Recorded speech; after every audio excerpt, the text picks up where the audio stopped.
देखो बच्चों, class 12 maths chapter 9 और ये है अवकल समीकरण का चैप्टर है ये, और इसकी एक्सरसाइज 9.4 का प्रश्न नंबर 18 17 तक हमने करा दिए हैं। अब समझो, एक वक्र के किसी बिंदु का निर्देशांक दिया हुआ है x, y पर स्पर्श रेखा की प्रवणता जो है स्पर्श बिंदु को बिंदु ऋण 4, 3 से मिलाने वाले रेखाखंड की प्रवणता की दोगुनी है यदि यह वक्र बिंदु इतने से होकर यानी ऋण 2, 1 से होकर गुजरता हो तो इस वक्र का समीकरण ज्ञात कीजिए। तो हम क्या करेंगे,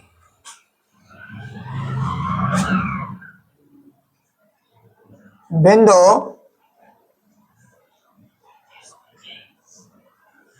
x, y पर स्पर्श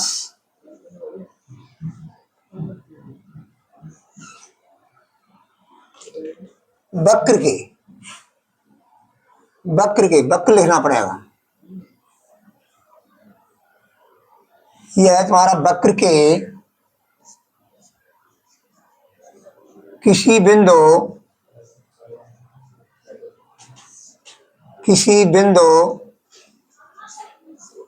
x, y पर स्पर्श रेखा की प्रवणता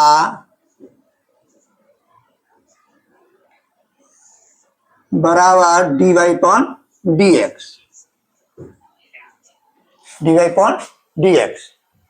अब क्या है, बिंदु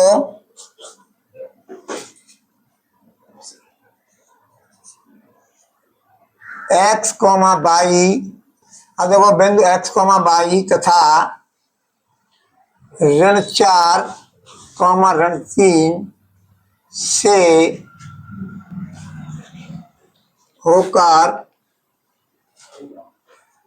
होकर जाने वाले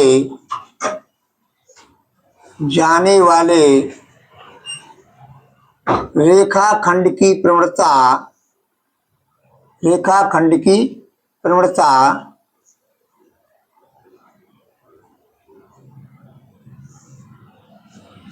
अब देखो, दो बिंदुओं से होकर जाने वाली रेखा की प्रवणता होती है y2 - y1 upon x2 - x1।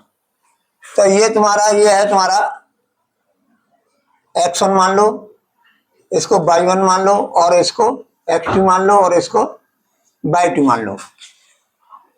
अब क्या है, y2 - y1 यानी y2 - y1 upon x2 - x1 equal to y2 क्या है, ऋण 3, y1 क्या है, y माइनस के y अपॉन x2 क्या है, ऋण 4, और x1 क्या है, x1 है तुम्हारा x।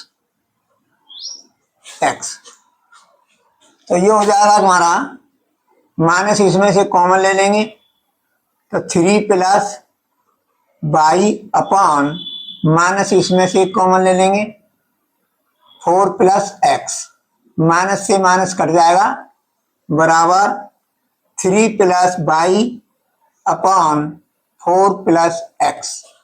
ये तुम्हारी इन दो बिंदुओं से होकर जाने वाले रेखाखंड की प्रवणता, रेखाखंड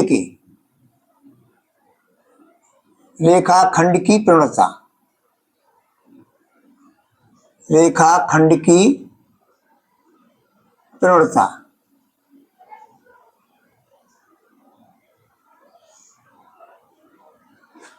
जाने वाले रेखाखंड की प्रवणता ये हो जाएगी, ये प्राप्त हो गया। अब तुम्हारा प्रश्नानुसार क्या कह रहा है कि ये प्रवणता यानी dy/dx स्पर्श बिंदु को बिंदु ऋण 4, ऋण 3 से मिलाने वाले रेखाखंड की प्रवणता की दोगुनी है, यानी इसकी दोगुनी के बराबर है। तो ये लिख जाएगा प्रश्नानुसार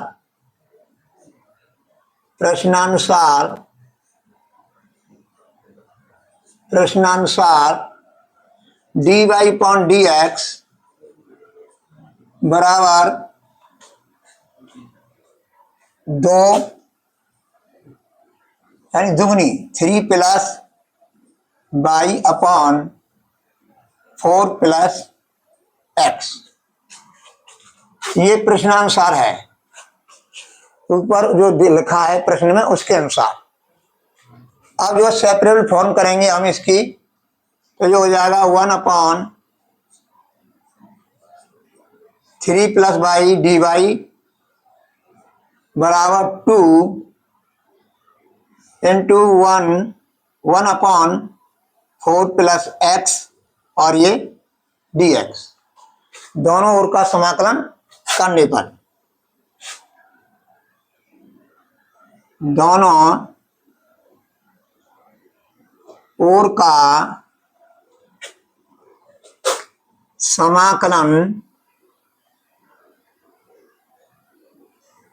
करने पर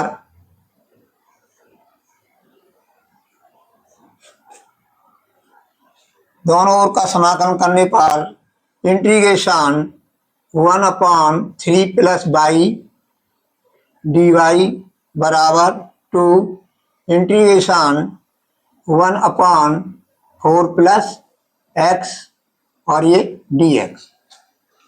अब ये हो जाएगा तुम्हारा log 3 प्लस वाई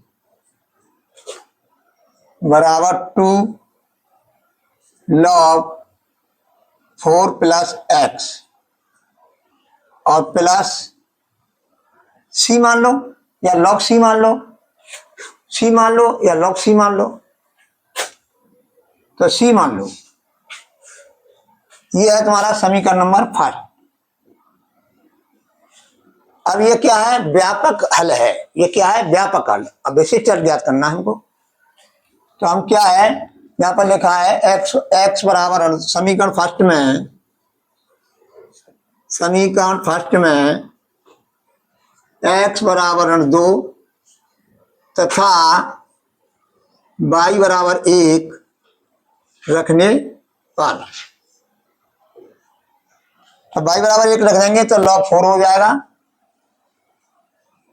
बराबर 2 log, ये -2 है तो ये हो जाएगा log 4 - 2 plus c, implies that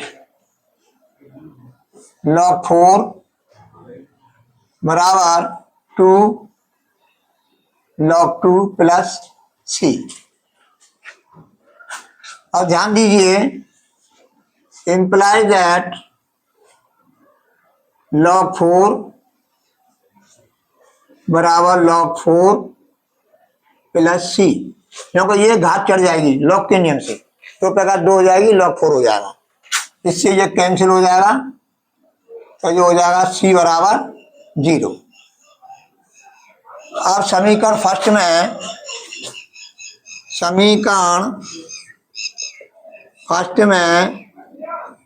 c का मान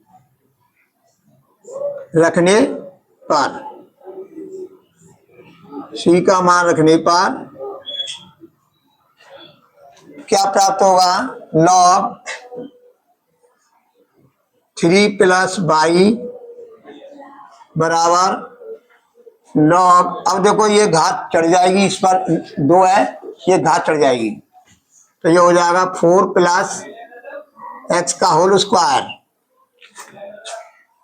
इस तरह से अब इसको इधर ले आओ और चाहे नहीं छोड़ दो, ये विशिष्ट हल हो जाएगा। ये जो है log से log कट जाएगा, तो ये हो जाएगा 3 प्लस वाई बराबर 4 प्लस एक्स का होल स्क्वायर। यही अविष्ट वक्र का समीकरण है। इस तरह से बेटा ये तुम्हारा ये वक्र का समीकरण, वांछित वक्र का समीकरण प्राप्त हो गया। अब इसको उतार लो। अब नेक्स्ट सवाल मैं अभी करूंगा।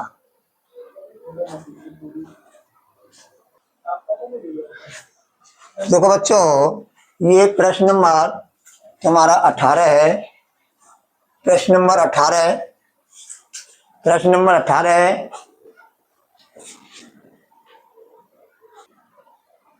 और देखो बच्चों, प्रश्न नंबर 19 है।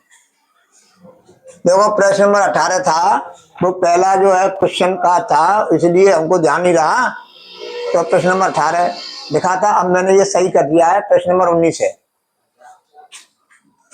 अब समझो, ध्यान दीजिए। माना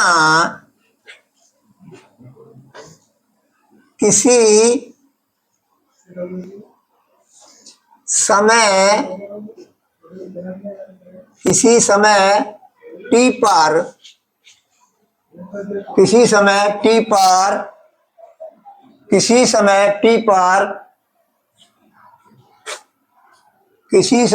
पर त्रिज्या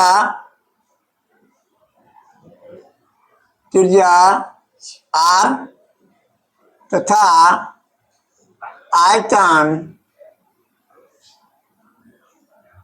भी है।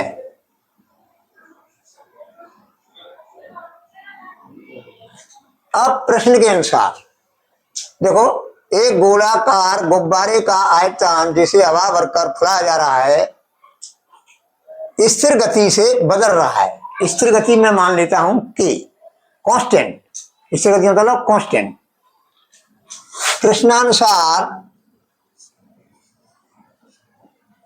प्रश्नानुसार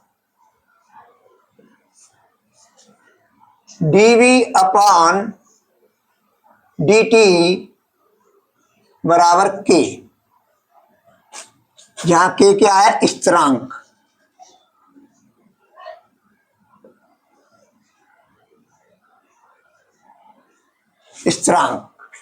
यानी स्थिर गति से कम बढ़ती नहीं हो रही है, एक ही गति से, तो वो मैंने मान ली स्थिरांक जो है k मान लिया, उसका गति का जो है k है, स्थिर गति है k। अब देखो, आयतन जो होता है गोले का आयतन होता है v 4/3 पाई आर क्यू बराबर k। मैंने v का सूत्र लिख दिया, यानी गोले का जो आयतन होता है वो 4/3 पाई आर क्यू होता है। अब जो है सेपरेबल फॉर्म क्या हो जाएगा?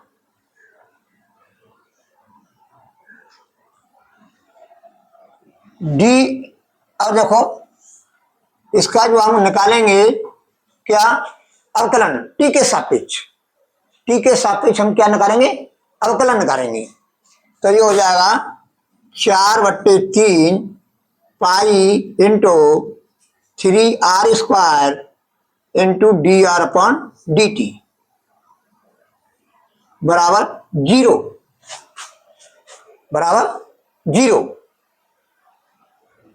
0। अब देखो, ये जो है कैंसिल हो जाएगा। इम्प्लाइज दैट नहीं, 0 नहीं होगा, इसका नहीं, इसका ही तो अवकलन कर रहे हैं हम, तो ये हो जाएगा k। क्या हो जाएगा? k। भाई इसका ही हमने t के सापेक्ष अवकलन किया। अब क्या हो जाएगा? Implies that 4 pi r² dr बराबर k dt। अब मैंने ये सेपरेबल फॉर्म में कर लिया। अब जो है समीकरण जो है सेपरेबल फॉर्म में बना लिया। अब जो है दोनों ओर का समाकलन करने पर दोनों ओर का समाकलन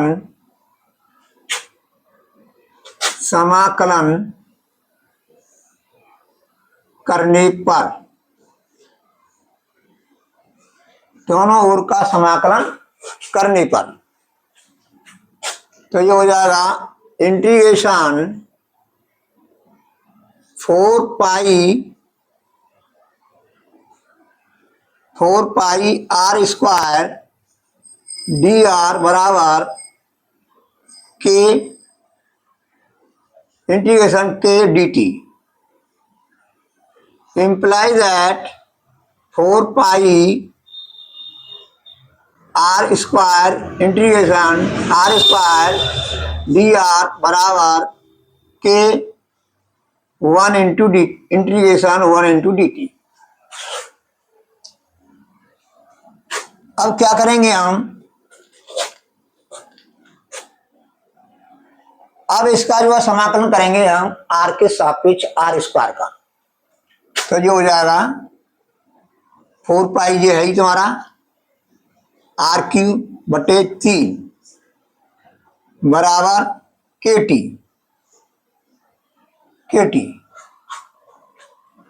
प्लस सी। अब हम क्या करेंगे, समीकरण नंबर फर्स्ट मान लेंगे t बराबर 0 पर समीकरण फर्स्ट में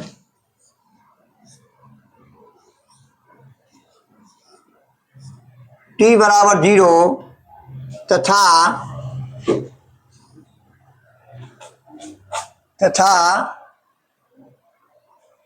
r बराबर 3 इकाई। देखो आरंभ में इस गुब्बारे की त्रिज्या यानी r बराबर 3 इकाई है, 3।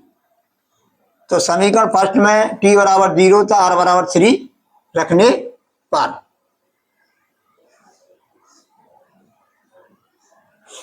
अब जो है t बराबर 0 कर देंगे इसमें। तो ये हो जाएगा 4 पाई आर क्यूब बटे 3 बराबर t के 0 हो जाएगा, r की जगह पे क्या हो जाएगा 3/3 और ये हो जाएगा तुम्हारा 0 प्लस सी। इंप्लाइज दैट 3/3 है तो 27 हो जाएगा, 27 यानी ये हो जाएगा 4 पाई गुणा 27 बटे 3 बराबर सी। 3 से ये कट जाएगा 9 बार। इंप्लाइज दैट सी बराबर 36 पाई। अब क्या है, समीकरण फर्स्ट में सी बराबर 36 पाई रखने पर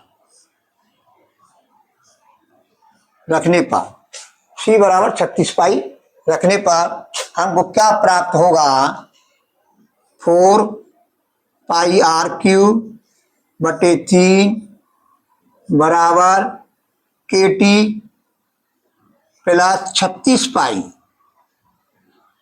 ये प्राप्त होगा। इसको मैं समीकरण सेकंड मानता हूं। समीकरण सेकंड में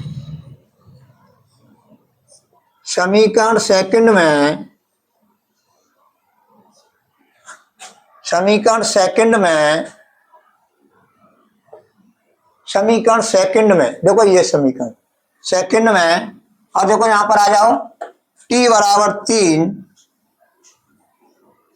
तथा r बराबर 6 रखने पर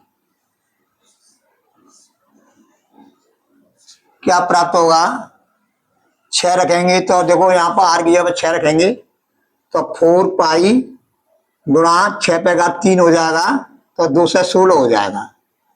6/3 होगा तो 216 हो जाएगा बटे 3 बराबर t की जगह पे मैं 3 रखूंगा तो 3 के प्लस 36 पाई। अब मैं इसमें जो है 3 से काट दूंगा, 3 सत्ते 21 और 3 दूनी 6, 3 दूनी 6। अब हमें इससे के का मान निकालना है। किसका मान निकालना है? के का। अब देखो इम्प्लाई दैट 3k बराबर 4 गुणा 4 पाई, 4 पाई गुणा 72 माइनस 36 पाई, 36 पाई हो जाएगा। 3k इसमें 95 करेंगे इधर, तो 3k बराबर 4 पाई गुणा 72 माइनस 36 पाई। अब क्या होगा? इम्प्लाइज दैट 3k बराबर, देखो इसको 4 दूनी 8 और 4 सत्ते 28 पाई माइनस 36 पाई। अब इसको घटा देंगे। देखो घटाओ, 2 से 88 है और इसमें से घटाना है 36 पाई, तो ये हो जाएगा 2 5 2 और ये पाई, 2 से 52 पाई, तो ये हो जाएगा 3k बराबर 2 से 52 पाई, 2 से 52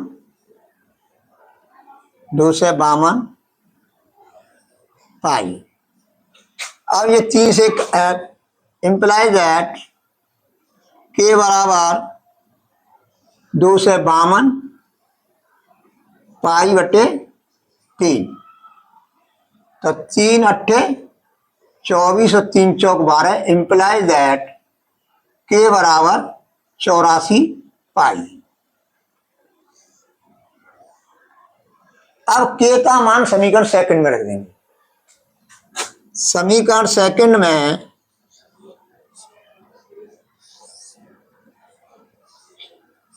के का मान रखने पर